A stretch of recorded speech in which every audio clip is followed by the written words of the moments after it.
do, you're going to be rewarded for your vulnerability, not your macho-ness and not your brilliance. Today, we're diving deep into the world of men's emotional growth and healing. We are thrilled to have Owen Marcus with us, founder of Men's Emotional Leadership Development. The reason we don't heal on the most fundamental level is because we're still stuck in a survival state. One of the powers of guys getting together is we literally teach each other what we get to learn as kids. And we're doing it in a safe environment where it's okay to make mistakes. Owen has spent decades reshaping what it means to connect as men, offering tools like somatic therapy, emotional leadership, and community-building retreats that have helped countless guys reclaim their lives. So we can take literally a guy off the street with no prior experience, and by Sunday night, he's really embodied it because he didn't learn it in his head, he's learned it in his body and through experience. And most of the tension that limits us is the stress and emotional and trauma tension. We'll explore why so many men feel emotionally distant and how early life stress and trauma contribute to this. Your conscious mind, your ego, your controlling part get out of the way, and your body, your psyche is able to, in its own way, go through this cycle. When guys sort of show up like in our group together in this new way, women are just blown away because they don't have men being so real and so authentic. Ultimately, I want to change the model of what it is to be a man. Have you ever wondered what masculinity even is in the modern era?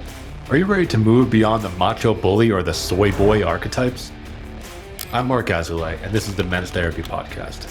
Together, we'll explore how neuroscience, Jungian psychology, and Buddhist philosophy can transform your life, your marriage, and your business. Are you ready to deep dive into the minds of men? Let's begin.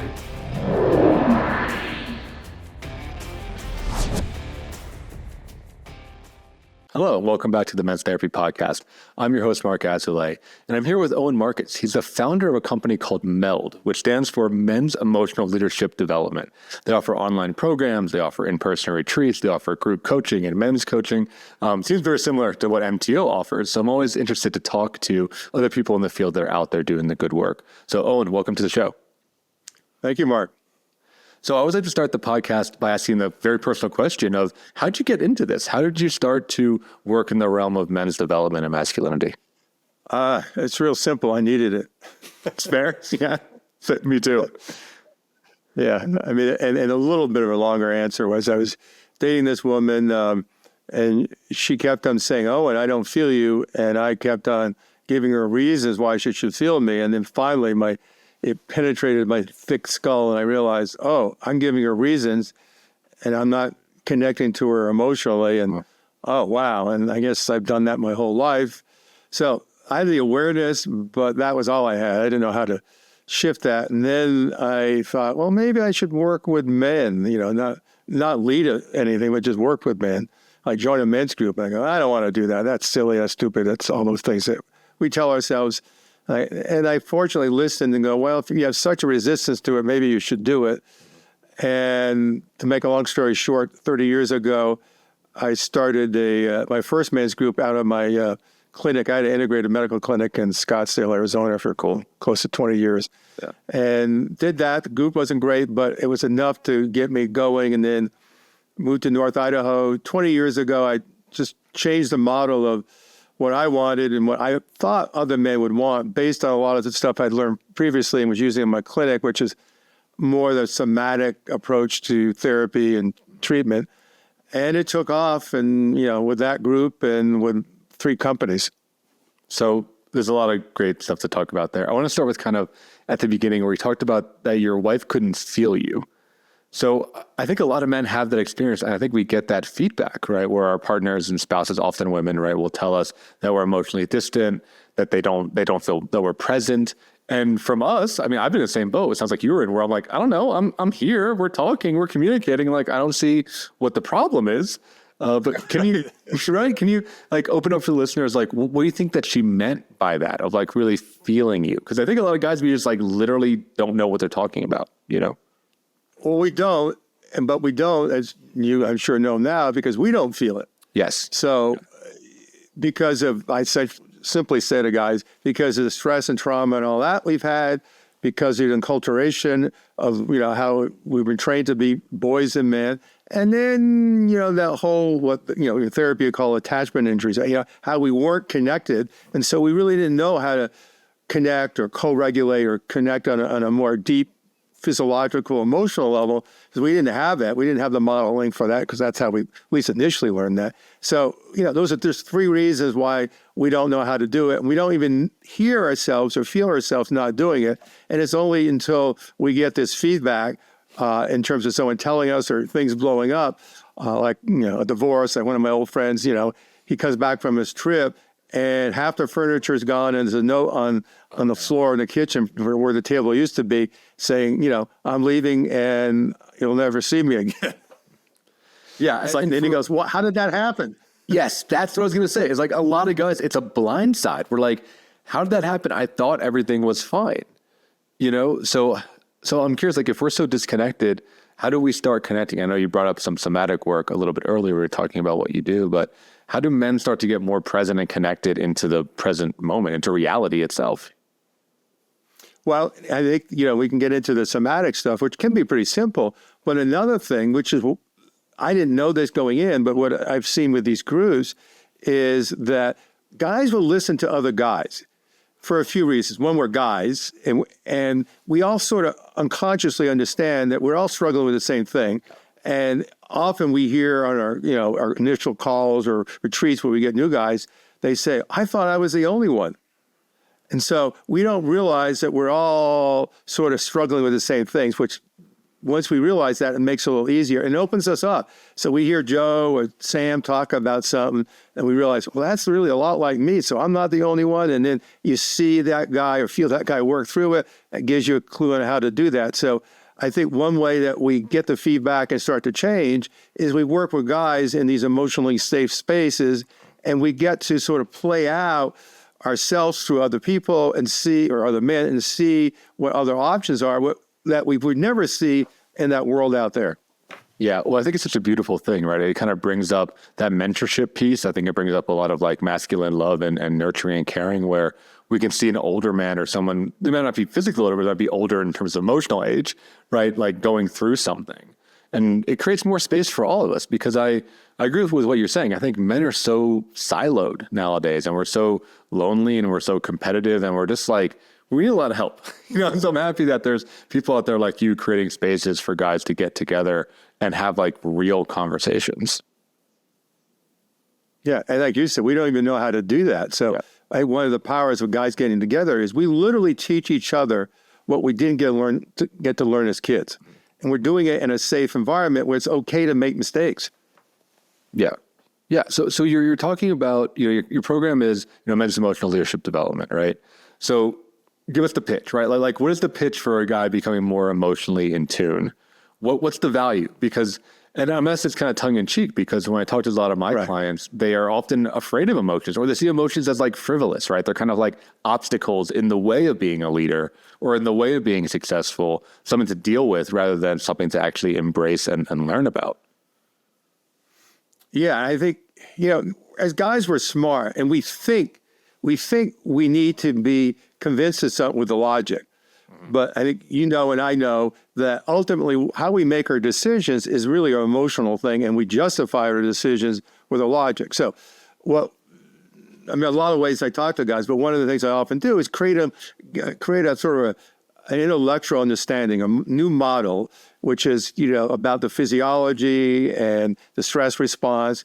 Because I learned years ago in my clinic that if I asked a guy an emotional question, and I was one of them, I try to find the quickest way out of the room. Mm-hmm. But if I asked him a question about his body, what are you feeling, or what happened then, everyone's willing to talk about it. Even if they don't know the answer, they're willing to get coached. And eventually you get them talking enough about the somatic or physical experience, they almost naturally roll into the emotional experience. So that's one of the things, is framing around the body and get it out of the emotional thing. Because you're right. Most of our guys at the beginning, it's like, we hear the word emotion and we're not going there. Mm-hmm. But we don't resist the physical, and we often don't resist the social, particularly if we feel it's safe. So those are often been the two avenues that we sort of, come in the back door to, having these more vulnerable or emotional conversations. Yeah. So let's go through each of them. Let's start with the physical. How do you help guys tap into their more like body sensations and somatic experience?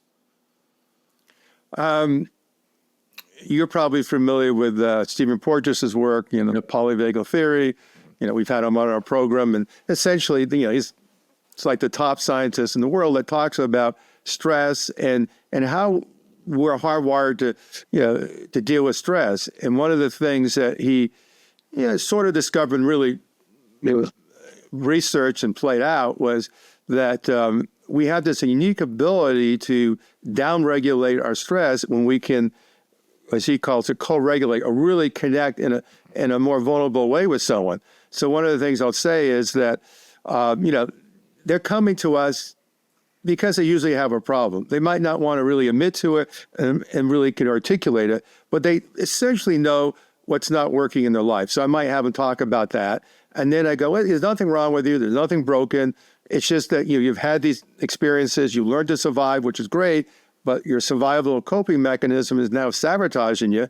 And so let me just explain a new possible way of working that's more based in your body, and here's some science behind it. And so when you're downregulated or relaxed, you open up these other capabilities, and these capabilities naturally invite others to connect with you, and you naturally start connecting with them without any real effort. And then I either give them or I ask them about some examples where they've done that. They've had that experience in their life where they weren't thinking, but they were just connecting. And then we just sort of build on that. And again, if they can see other men do it, that just facilitates the process.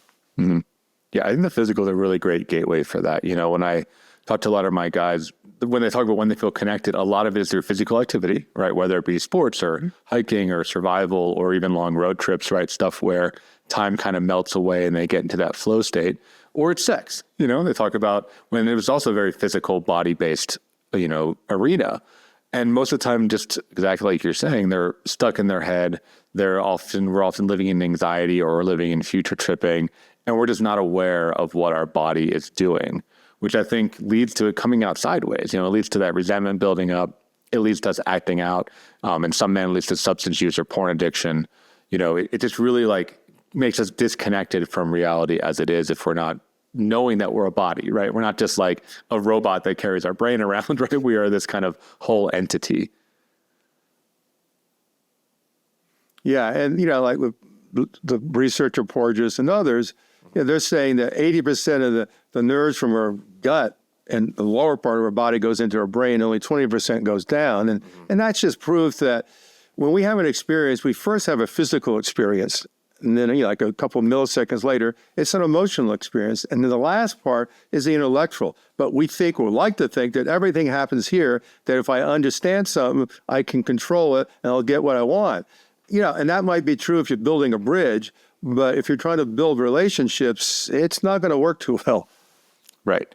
Yeah, because I think especially women, right, or more feminine individuals can sniff out that agenda-driven thing. They want more kind of flexible, fluid, in the moment connection, emotional exchange, versus what I talk about with my guys, like information exchange, which I think is how men often talk. We just data download, data upload, call it good. We're not bringing in kind of the whole emotional body as we're talking. So that kind of pivots to your second pillar, which you talked about, which is social and community. And that's very similar to what we do at Men's Therapy Online. We do groups and retreats and all that stuff too. And for me, what I tell my guys is we are a community organization masquerading as a therapy organization. We're bringing together guys that want to do personal work and, like you said, have issues that they want to work on or that they want to get better or they want to optimize their lives. But for me, and I'm curious what your thought about that, I think the real medicine is the community, is actually just talking with other guys and being in connection, in real, actual connection without agenda. What do you think about that? I would agree. And it's sort of like women can naturally disconnect much quicker and easier than we can. Yeah. The but is that when we know what the rules of engagement are, we start to relax and we play within those rules. Be it, the rules of a sport, the rules at work, or maybe the military. We often like structure. So, in our, live events or retreats, it's not a rigid structure, but there is a structure in a container, and the container is emotionally safe. So right there, it opens up these guys. And then, they sort of quickly understand, okay, and I often say this to guys, you're going to get cool. You're going to be rewarded for your vulnerability, not your macho-ness and not your brilliance. And so often what we'll do in one of our trainings, we'll have up to like 60 guys, and we'll go around, every guy will check in, and the first two guys just say something, and then one guy sort of takes a deep breath, and he says something that's vulnerable. And he takes a risk. And he sees that rather than being shamed for, as he would be in the outer world, he's actually honored. And, some guy might be crying or whatever. I mean, because it's a resident thing for them. And then guys actually can get a little competitive. Well, if Joe can be that vulnerable, I can be more vulnerable. And it's like we just completely change or reverse the rules of engagement, because we all want this. We're human. And this is what, all the research around attachment theory teaches us, is that we need this kind of authentic connection. And if we don't, it's a stress phenomenon. But yeah, I love that like competitive phenomena that happens too in my groups and my retreats, right? Where it's like people like, once they kind of get wise to it, they're like, okay, let me say like the darkest thought I've ever had. Let me say like the most effed up part of my psyche that I can share, which I think is fun. I think that's how like men connect, is through that kind of like playful competition and banter back and forth. Yeah. Yeah. Can you say a little bit about the like, about the science behind it? Right, because I know you keep referencing, using some of Porges' work and this idea that, vulnerable connection helps stress reduction. Can you share kind of where you've pulled that from? Yeah, so we were talking before we came online, and, after college, I ended up in Boulder for 4 years.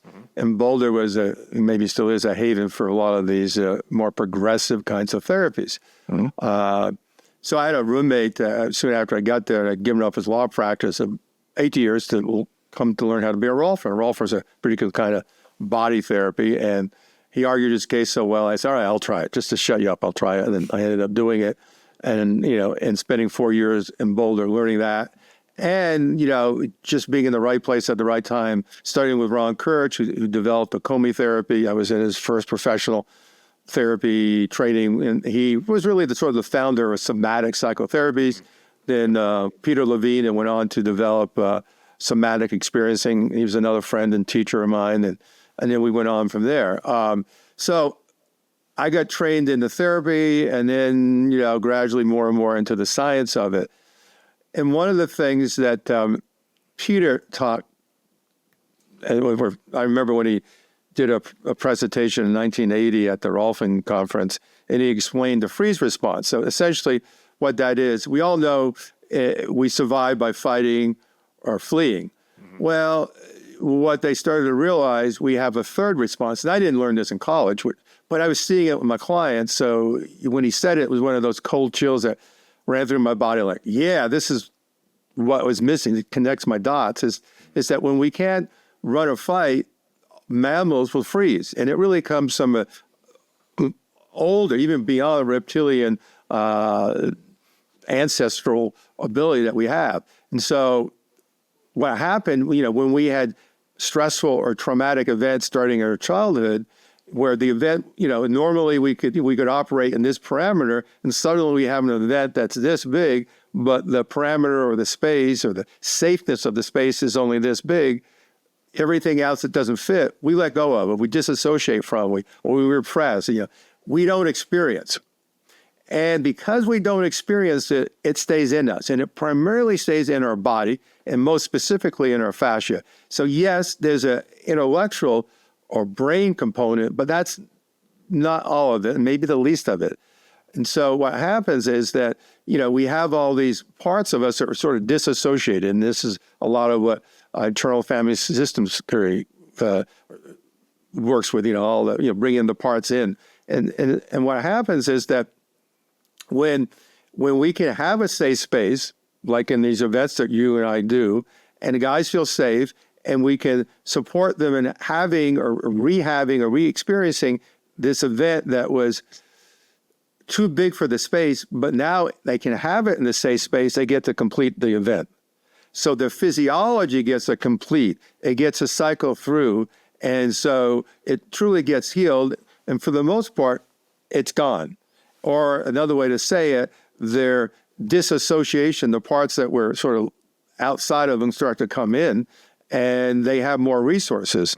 And all that really starts on the physical level of allowing the body to discharge the built up sympathetic or fight or flight response that did not get released. So in the wild, we'll see these videos of animals literally trembling and shaking this off.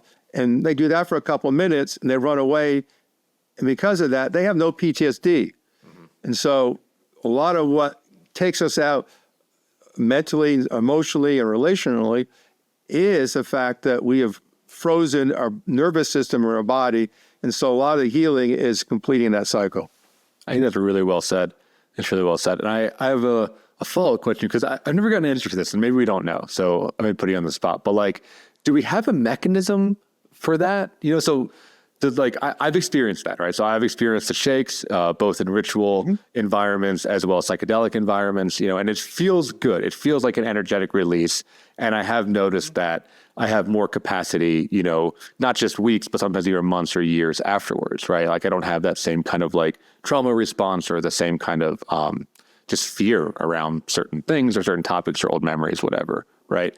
But I've always been curious of like, what is getting released? Like, is it hormones? Is it cortisol? Is it like, is your muscles rewiring? I don't know, like what's actually happening during that experience? Because I've never figured that out. Well, I'm not a scientist, but I can say that literally I felt it and tasted the cortisol and the adrenaline being released. And I've had other people unsolicitedly say that. Yeah. Dr. Rolf developed Rolfing, and it was all about releasing the chronic stress in the fascia and getting it to the body to realign. So some of my colleagues in the last 15 years have really, they're scientists and physicians, have dived into studying fascia, because it was always the sort of like I used to Rolf surgeons. I go, fascia, it just gets in the way. I go, no. If you didn't have fascia, you couldn't tie things back together again. It's just scar tissue. Yeah, it'll become scar tissue, but it's a little more complicated than that. So actually, and I saw this when I went through the Rolfing in 10 sessions. 9 months later, after my 10 sessions, I was an inch taller and 20 pounds lighter. And I wasn't fat. That's how tense I was. So, and it wasn't that I had really big muscles. I had really thick, tight, hard legs, and I didn't walk, I waddled. So that stress and trauma literally gets stored in our body. And so that over time, that didn't happen immediately. It took 9 months, but starts to release. And as it releases, there's a corresponding shift that happens in the nervous system. So you leave a sympathetic or stress-dominant nervous system for a more parasympathetic, relax, or what they call rest and digest system, what I would call like the idle. And a simple way that I used to say to my clients is that our bodies get tight, and we get so used to it, we don't feel it. And this is an analogy to how we get tight emotionally, we don't feel it. And so literally that tension restricts circulation. Really? And it's like we're holding on for dear life. And that part of that freeze is a certain frozenness in the body. So as that body starts to release, be it in the moment or over time, a sense of literal and metaphorical fluidity starts to come back. Because you look at a baby or any other animal, they're pretty fluid. But you look at most people, particularly men, and we're pretty rigid. Yeah, I love talking about this stuff because the best metaphor I've had for it is like, those like rubber band balls that were like popular in the 90s, right? You can like start cutting the rubber bands and you cut a couple of them and nothing happens. But there's like, at one point you cut one of them and the whole thing just starts like unraveling like crazy, right? Because the tensile system just gets like really activated and just start causing this like chain reaction. And I think that's true, right? I think like guys hold a ton of that. And I think it's been chalked up to like, bad mobility or maybe differences in male bodies versus female bodies. But I think you and your colleagues are on something really critical, which I think it's way more about stress and way more about locking and freezing our system. And for listeners outside, it's very common guys can actually feel this in the gym, especially if you're into lifting heavy, or maybe you are starting a practice like yoga, mind-body stretching practice. You might be, near a range of motion, near the edge of your range of motion, and get like hit with an emotion. You know, you might all of a sudden feel sad when you're in a deep squat and you're like, where is this coming from? You know, or you might feel like depressed or angry, you know, when you're like opening up your shoulder, or opening up a hip during a certain movement, right? And that was what first kind of keyed me into this world of being like, whoa, there's something way more in here. It's not as, you know, mechanical as I was made to believe. There's a much more emotional component as well. Oh, I mean, I got hundreds of stories, a few of myself. And one many years ago, I was rolfing this Vietnam vet. He was a lieutenant in the special forces, and they were behind enemy lines. And actually, in another country, they were going to ambush a village, and they got ambushed. And, it was like he had a leg that was in backwards. I mean, and no one could fix it. It was the strangest problem. And this is many years, after he served. And then I'm, working and releasing his adductors, the inside muscles of his legs. And then he had this spontaneous release for 20 minutes, shaking, crying, sobbing, everything. And it was all sort of physical and emotional. It was really no verbal. And I just I was just sort of holding the space. I let him do it. And then he came back next week and really unpacked it. But his hip was fine. Mm-hmm. And he told me the story that, he was going to ambush. His platoon was going to ambush this village. And then they got ambushed, and he had to break the neck of a 12-year-old boy, to protect his guys. Mm-hmm. And that trauma, he didn't have any space to deal with it. So it went into his leg. And I don't know, 20 years later, it came out of his leg. I mean, that's one of the most vivid examples. And you're right, it's the stress and trauma. I used to work on a lot of professional Olympic athletes, and they'd get tight, but it was a different quality of tension from physical activity.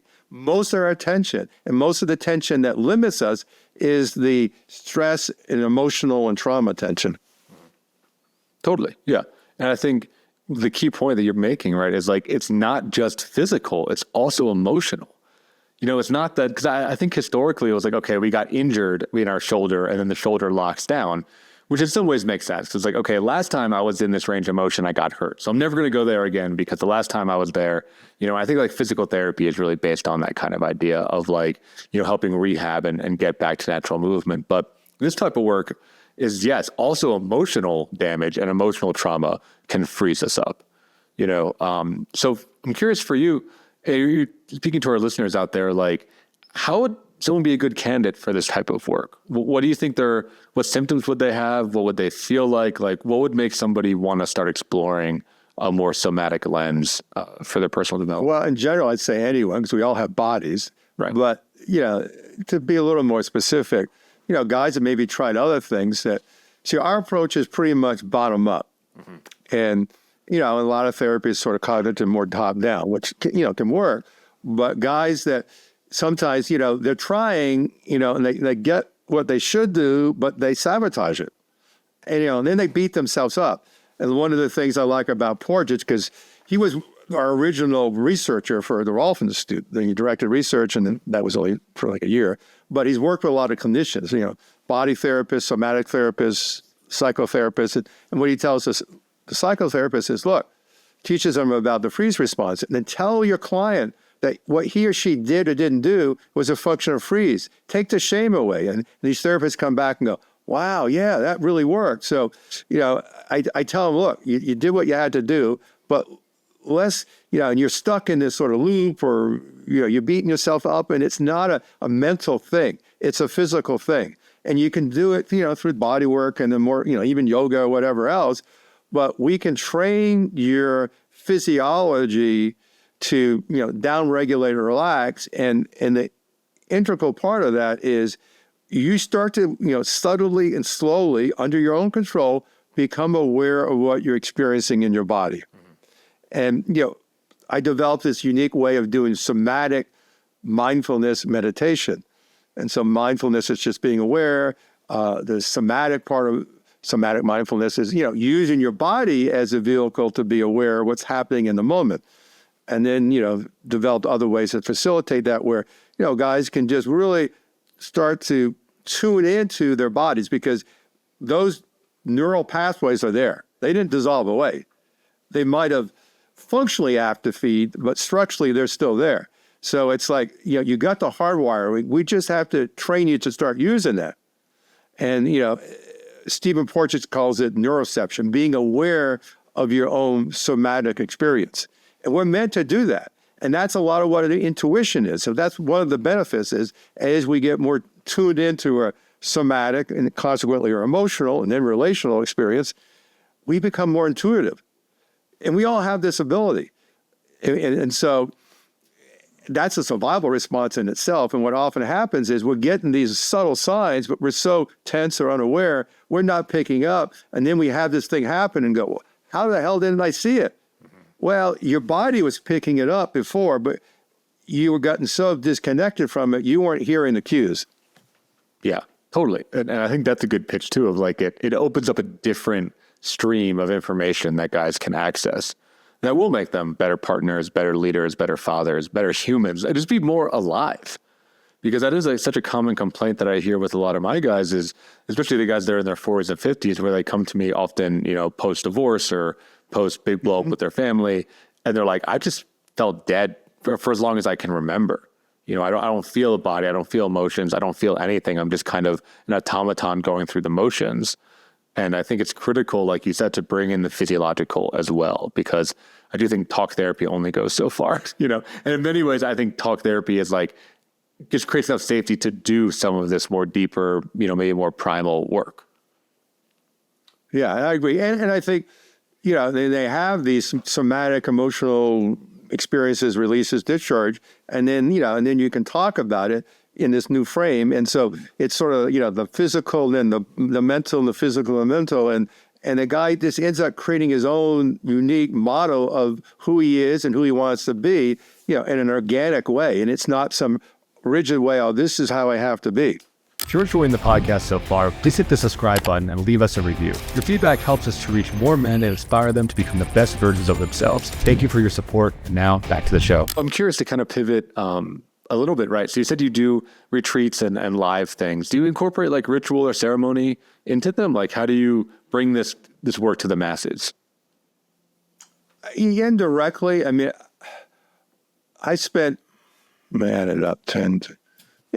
close to 30 years studying with Indigenous people. Mm-hmm. My best friend and mentor was a Hawaiian kahuna, which is like a Hawaiian shaman, and you get some amazing stories that tell about her. And she literally saved my life in this one ceremony. I'd be dead if it wasn't for her. Oh, wait, hold on. Can you tell that story? That sounds incredible. Yeah, so her name was Nelita Anderson. She's passed away. She was married to a laser physicist, and she was smarter than him. Probably the most brilliant person I ever met. She grew up in Hawaii, and she was trained to do this traditional Hawaiian healing, which was energy healing. And in that culture, she would have been like the neurosurgeon or the person of last resort. So you would see the what's it called, lomi, like the massage person, the herb person, and all these other kinds of, therapists. And if they couldn't help you, you'd see her.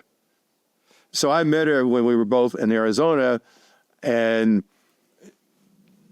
I won't get into the whole story, but she wouldn't take any money. She worked on my head, just chatting, sitting in a chair, and the whole shape of my head changed. I went back to Boulder to do something, some teaching there, and people said, "What happened to your head?" Because they hadn't seen me in a year or more. So that was just a clue of what happened. And then she moved to Northern California, and she'd fly in and work out in my clinic, and people would come and see her. Literally, movie stars would come in and see her there. And she'd work with them for 20 minutes and not take any credit for something that would cure them. Well, once a year, she'd do a training in Hawaii, and it'd be a ceremony, a ritual at a heiau, an active heiau, which is like their spiritual center. And we couldn't go in because we weren't of the lineage. So we'd be out on the grass mats. It was all out in the open with the tikis. And she takes my hand and brings me inside to this heiau and has me lay down on this grass mat. And I'm going, all right, this is lava stone. We know what lava stone is. It's pretty irregular and rough and hard and pointy. And I go, this is going to hurt. But, I trust her. I'm going to lay down, okay? I do what she says. I lay down. It was like I was laying down on a duvet. Wow. And then, there were all these extra people there. Usually it was only two kahunas, her and this other guy. But he had his students. They had the conchs and the nose flutes and all this, and they're chanting in Hawaiian, and they start working on me, like energetically. And immediately, I was like, I just dropped acid. I was like in another universe. It could have been, it could have been 3 minutes or it could have been 50 minutes. It was probably 10 minutes. I mean, it was like I was in a different time and space. And then I came out of it, I was like stoned for at least another day. But out of that, my angina, my tachycardia, my arrhythmias, I mean, all these heart conditions I had were gradually getting worse, immediately went away, never to return. That is crazy. That's crazy. Yeah, it's like what is that? What just happened in those 10 minutes? Well, essentially, she was able to work on different levels or different dimensions, or she would never take credit. She'd always credit her ancestors. And, it sounds a little woo-woo, but, these people have been doing it for thousands of years and have had amazing results. And then right before I left Phoenix, she passed away, and then I ended up working with Native Americans and got initiated into their tradition, became a pipe carrier, started running sweat lodges of my own, did sun dances, and saw comparable things in those kinds of ceremonies. So to answer your questions, yeah, I've done a lot of that, but we don't deploy those in any direct way. And my sense is that just bringing guys together in these really safe, fun situations is a ceremony unto itself.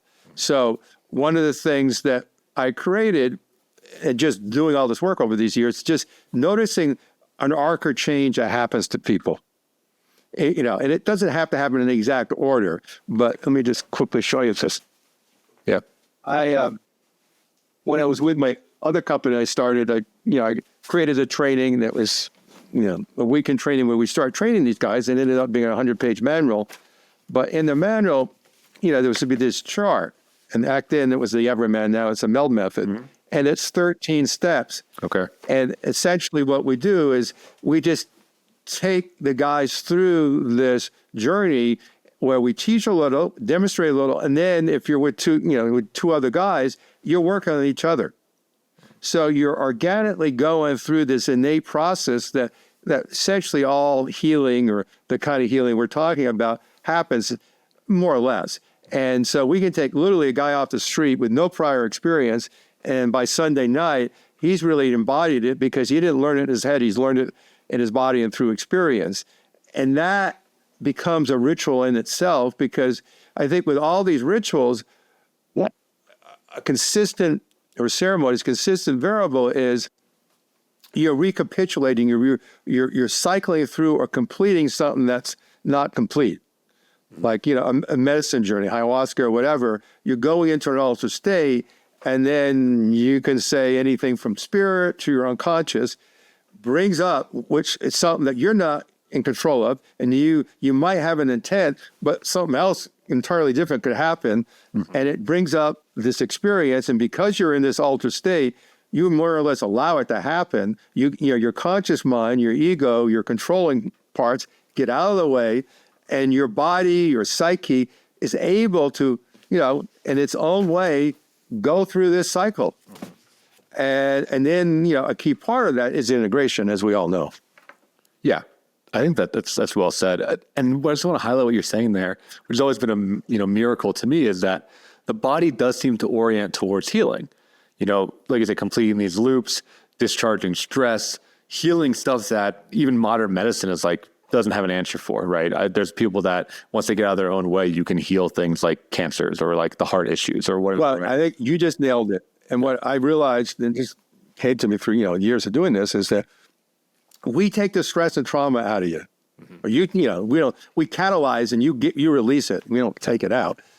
Your body will just do what it wants to. The reason we don't heal on the most fundamental level is because we're still stuck in a survival state. So I used to get, some of the top, holistic physicians sending me people where they'd help everyone, but they'd be these certain people that they couldn't help.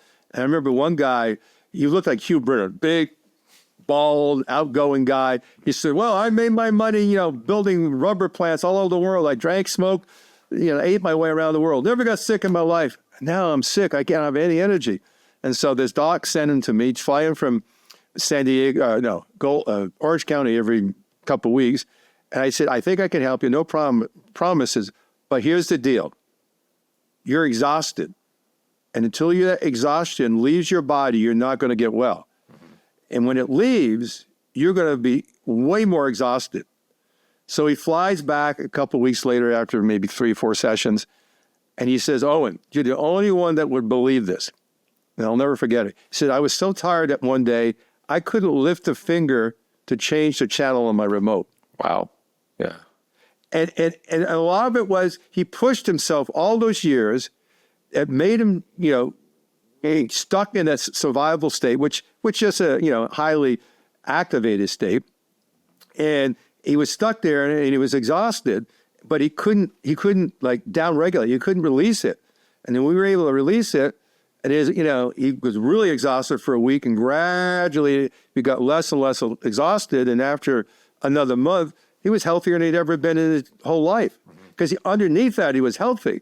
But what was making him, quote, sick was that he was stuck in this highly aroused state that no matter all the other good things he was doing was not helping him. Yeah, do you think that's... And to some extent, that's where we are as guys. That's exactly the question I was going to ask. Is like, how do you think that interplays with masculinity? Because I got some thoughts on that, but I want to hear your idea because you have folks. Well, yeah, I think that's a great question. I think we don't realize that so much of the masculinity that we see and we're talked about, or even the toxic or particularly the toxic masculinity, has a lot of its roots in this survival state. Because my belief is if we could magically get rid of all that stress, trauma, PTSD, whatever from our bodies, and then, our physiology and everything else consequently from that releasing, we'd be happy, we'd be connected, we'd be supporting each other, and we wouldn't be in wars. Mm-hmm. Yeah. Yeah. When I think a lot of the men have been in the survival mode, it's only really until the last generation, maybe 2, where we have the ability to relax, right? Where we're not just this constant protector or constant fighter. I think especially in Western culture, which we are a very warrior culture, right? I mean, we're pioneers, we're fighters, we're killers, we are industrious. Whereas I think other nations don't value that as highly. And I think they're healthier, because of it. But I do think it's time for our culture to start to relax a little, and maybe open up some of this. And I agree with you. I think if we can do this healing, I think our definition of masculinity will also expand, because it doesn't have to be all about go, go, go all the time. It can also, include emotions or intuition or empathy or connection or nurturance, which, I think most guys want once they experience it. They're like, oh my God, where has this been my whole life? Right on. And we label those as feminine qualities. Right. They're not feminine qualities. They're human qualities. Mm-hmm. And I think the other thing I would emphasize is the industrial part. Yeah. And it really went downhill with the Industrial Revolution. And as you inferred, the more indigenous our culture, the more downregulated or connected we were. But when the fathers had to leave to go to the factory a couple hundred years ago, and the mothers took over, the whole model of masculinity changed. But also, the culture, and particularly men and now maybe women, have got really stressed out because it's all about performance, and it's never ending. The horizon keeps moving. Yeah, totally right. And it's just we never get a chance to rest or be in that parasympathetic nervous system, right? We're always just driving and driving and driving for no good reason, really. And the guys that I work with, the most successful ones are the ones that are the most afraid. The most afraid of slowing down, of losing momentum, of losing everything that they've gained. Yeah, and like with this guy, you're right, and I have a little of that, and I've seen guys, and you will lose it for a while, but you're losing the hold. But inevitably, what you get in return is much greater. And I got stories of guys that sort of lost their rigidity, their hyperness, and it was scary for them. But when they finally just surrendered and let go of it, what replaced it was much more powerful and efficient. And at the end of the day, they were healthier and happier. But they had to go through sort of this cycle, and which is, a bit of a breakdown. Yeah. Well, so say a little about that. Like, what is on the other side? What's on the other side of releasing a lot of this stress and trauma? What would be I guess another way to ask the question is, like, what would be a healthier form of masculinity from your opinion? Well, I think we're connected to our bodies. We're healthier because of that. We're not operating in a stress state, so there's a physical health thing. But, one of the unique things I think happens is that, it's not an either or. It's not that you lose your drive or those skills. Because I say to guys, look, you develop coping mechanisms, and they worked. But now they're sabotaging, at least in some ways. So I've never seen anyone lose the positive sides of coping mechanisms, because we all develop unique skills, which often came out of those coping mechanisms. So you don't lose those. You just start to lose the limitations. But we don't believe it until it happens. And so as you lose the limitations, other resources happen. Like you say, you become more available emotionally. Your relationships change. They're more fulfilling. And another thing that happens is that for some of the guys, they do a course correction. I remember one of my clients many years ago was at the top of his career. He was this pediatric endocrinologist, great guy, ex-athlete, and he was running this apartment for this big hospital in Phoenix. And he came in after a few sessions. He says, "I quit." And I'm like, "Well, he's quitting me?" No. I'm quitting medicine. Because I looked in the mirror the other day and I realized the only reason I wanted to be a doctor was for my parents. That takes a lot of courage, and it's usually not that dramatic.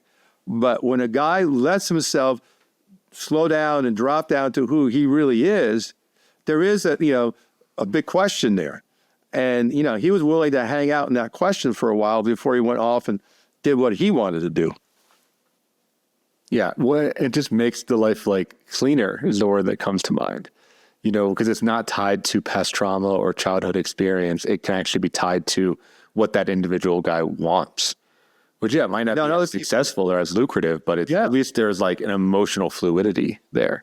Right. I'm sure you see that all the time. And as you also probably see, it's scary for guys. And that's where, having other guys that are doing the same thing or maybe a little further ahead or even a little behind that guy can support, all those ways of interacting with other men that are more or less on that same journey really helps that man. Because again, as you said, we live our lives of quiet desperation, and all the stats, even our Surgeon General talks about, isolation and how it's killing us, particularly as men.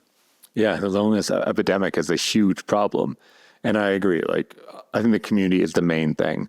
So we don't feel so weird, and we can meet other people that are on the same path, and we can start to make these choices. I think that's how you influence the people, right? Do it in groups. I think that's critical, So I'm curious for you, if there's someone listening that wants to get started, where would they get started with some of this work or with the MELD program? I know you said you offer some online courses. Is that a good place for them to start, or where would they start to learn? They can check that out.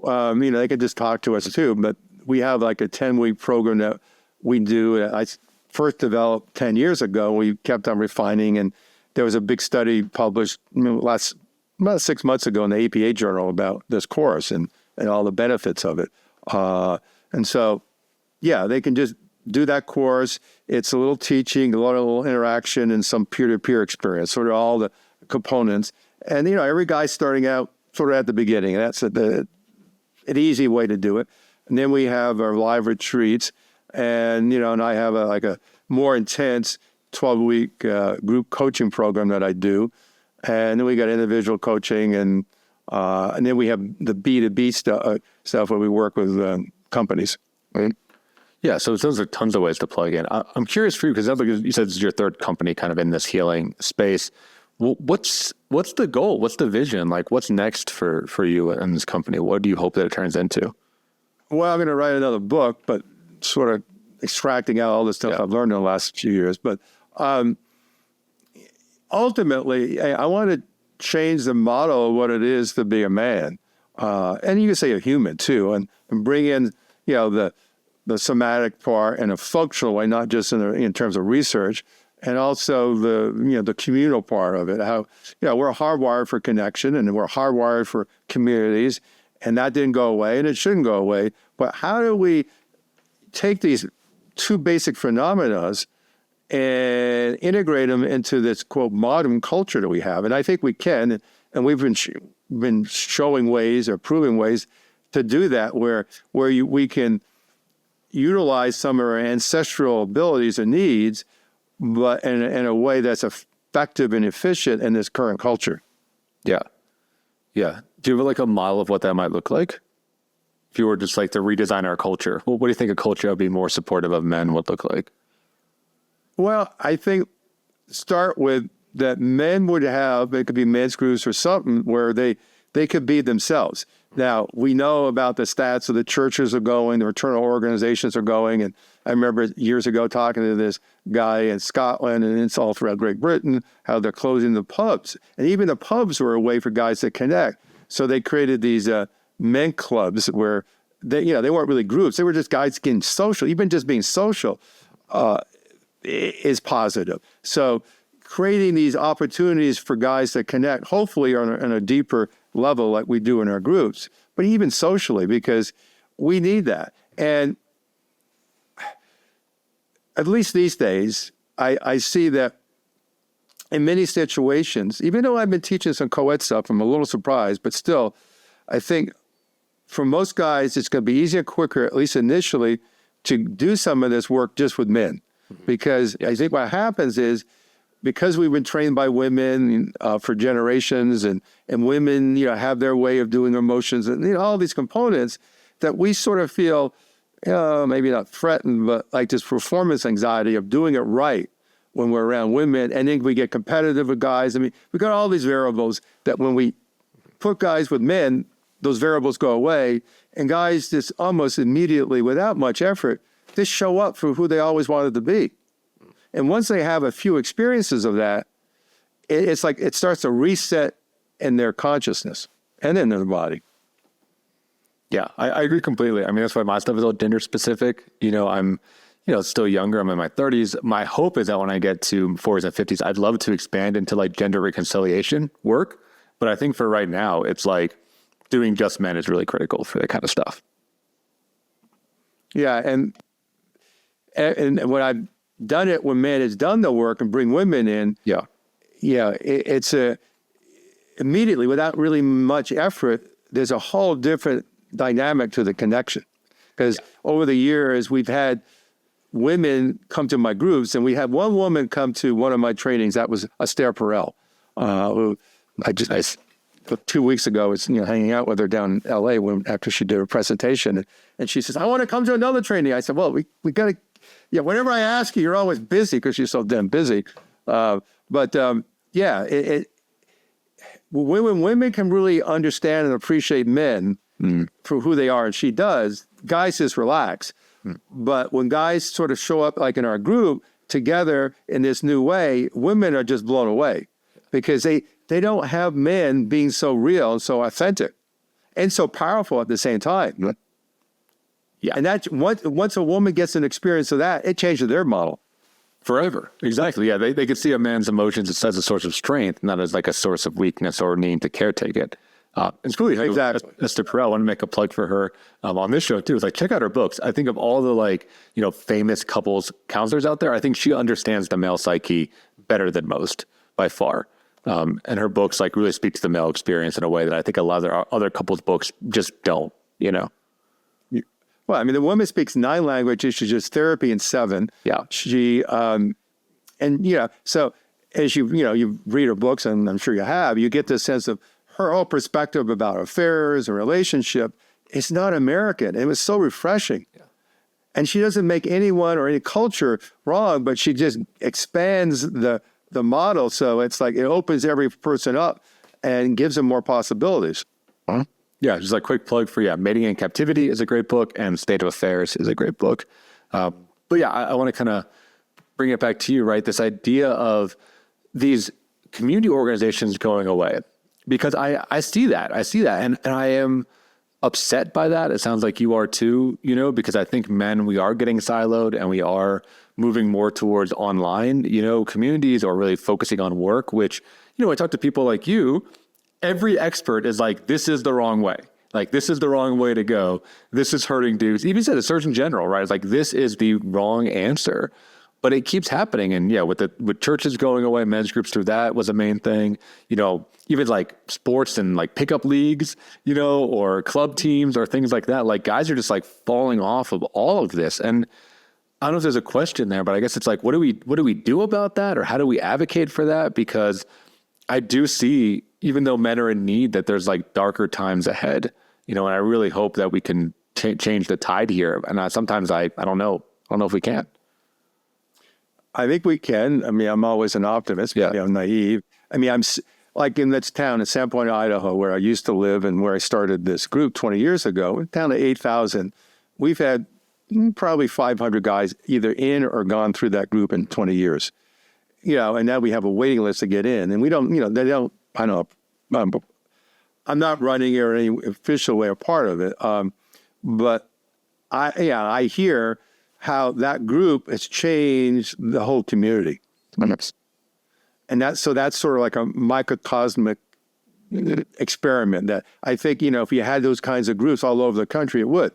And I talk about a bottom up, but some of it I think could be top down. And you're probably familiar with Richard Reeve's book, Boys and Men. Boys and Men. Yeah, great. Phenomenal book. Yeah. Yeah, great book. I love the guy. We had him on our program. And, he admits it's a top down thing. He has his foundation to get funded by Melinda Gates. And so he's really going at it from that perspective. And I think institutionally, I think we need to change it like he's advocating. And I think that'll help. But also, I think we got to help guys go, I think there's something wrong here. And it's not necessarily me, but what can I do to change it for me and for, even my small community? And just, give a guy or give people the model. But as we know, what changes us is experience. Mm-hmm. And what I've always said in the close to 50 years of working with people, I can explain the science of this or that about whatever I do. But really what's going to get someone into it is having some kind of experience. Once we allow ourselves to have an experience, and then, either we're sold or not, and almost inevitably through all this, as I'm sure you find, guys are sold. Yeah. But and then we can help their mind explain it. So it's like, how do we give people or men these experiences, maybe through meetups or whatever, that's, low bar, easy, maybe even fun, that just slowly brings them into whatever level they want, where, they can create groups. So one of the things that we've done at my companies, now for at least 15 years, is help guys start their own men's group. And I got, we have a free membership at MELD, and guys can join as a free member, and they get the download of all the protocols and, like 10 weeks of how to, or maybe 12 weeks how to, go through a group. And that's good. For some guys, that's enough. But what I found for a lot of guys, they need a little experience and training. So that's what we do. We give you a little experience for training. We'll give you some support, but you go out and do your own group. And you don't need to be a professional to do it. You just need to be a man. Yeah, he's got to be able to talk and be vulnerable, right? I mean, that's what we need. And I see the same thing. It's like, if we can, touch and inspire a bunch of dudes, it will trickle out into their communities, right? It'll trickle out into the school systems and into, workplaces and things like that, where it does start to shift. And I'm with you. Like, I hope to be optimist, where I think that there's a kind of a second wave happening now of people talking about men. I think it was popular in 90s and maybe early 2000s, and it kind of went underground, and now it's back again. So I'm honored to be able to speak with you and just kind of keep guys connected to this. Like, this is happening, right? There is a movement happening.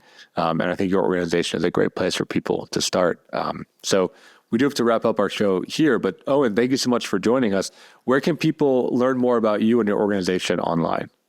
Yeah, they can go to our site, MELD.community. It's MELD.community spelled out, and we have all it there. They can reach me through Owen at MELD.community. We're on all the social media platforms. It's essentially taken what I've been working on for all these years and another refinement of what I've done. And just over the course of years, we really refined it down to, being very easy, efficient, in some ways quick for guys. I mean, we get rid of the fluff because guys don't like fluff. And we just, get down to work. And guys, as I'm sure you see, have more fun at this than they ever would have thought. Mm-hmm. Yeah, it's not all, I guess I should highlight that too. Like, it's not just crying in a room with a bunch of other guys, right? There's fun, there's laughter, there's banter, there's adventure, there's all these other great things and connection and friendships. What I tell my guys, and I'm sure you have a similar view, is like, for me, success is that they're at each other's funerals, right? Like, you create lifelong friends and lifelong relationships by doing this type of work. Because I think that is the most important piece. Exactly. And we see it with 20 years of my group in Sandpoint. I've never laughed so hard as I've laughed at these groups. Yeah, because it's real, right? It's real and it's open. Yeah. And and we don't put down women, and we won't put down anyone. We sort of laugh at ourselves, and sometimes we're laughing at the stereotypical things of being a man or whatever, but we're just being guys. Yeah, 100%. And I think guys need that. Well, so thank you, Owen. Thank you so much for coming on the show. Listeners, thank you for tuning in. Just so you know, make sure that you like, you subscribe, you do all the social stuff. We're putting out clip videos on both YouTube Shorts and Instagram and Facebook now. So, if you want to catch some clips and see if you want to dive into a more episode, check that out. We also have the full video episode available on YouTube. Everything is under Men's Therapy Online, which is kind of the overarching company, right, that sponsors this podcast. So check out Men's Therapy Online everywhere. Check out Owen Marcus's stuff. All that will be in the show notes. We'll have all of his social media as well as his website and contact information there for you to reach out if you're interested in learning more about him and learning more about MELD. So thank you so much for tuning in, and we'll see you next week on another episode of the Men's Therapy Podcast. Thanks for tuning in. If you enjoyed today's episode, please subscribe and leave a review. And don't forget to visit menstherapy.online to learn more about the work that we are doing to support and inspire men. Until next time, keep moving forward.